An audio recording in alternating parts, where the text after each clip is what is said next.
அப்படின்னு இந்த ஆலிம்களால புரிஞ்சிக்கவே முடியல. நம்ம சொல்ற விஷயங்கள் அவங்களால புரிஞ்சிக்கவே முடியல.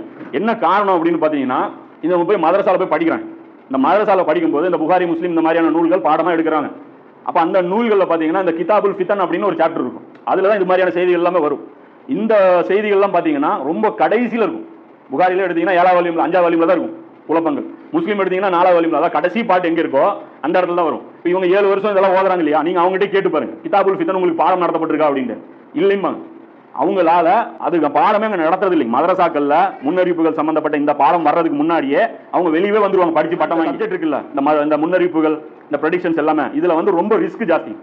என்னன்னா ரொம்ப மண்டை உடைக்கணும், புரியவே புரியாது, அவ்வளவு சீக்கிரம் எல்லாருக்குமே புரியாது. அதே மாதிரி சீக்வன்ஸ் பண்றது கஷ்டம். எது முன்னாடி நடக்கும், எது பின்னாடி நடக்கும், எது எந்த காலகட்டத்துடைய முன்னறிவிப்புன்னு இருக்குல்ல, புரிஞ்சிக்கவே முடியாது. உதாரணத்துக்கு ஒரு முன்னறிவிப்பு எடுத்துங்க.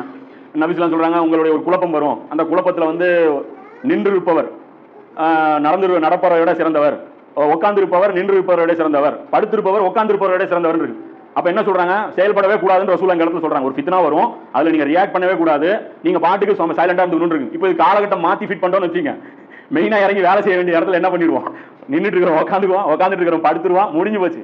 அப்ப இது எப்போங்கிறது கரெக்டா பொருத்தணும். இப்படிதான் சமயம் கடைசியா ஒரு உமர் பையன் நினைக்கிறான், அவர் கூட நீ பயான்ல சொல்லும்போது இதான் சொன்னார், இந்த காலகட்டத்தில் செய்ய வேண்டியதுன்னு.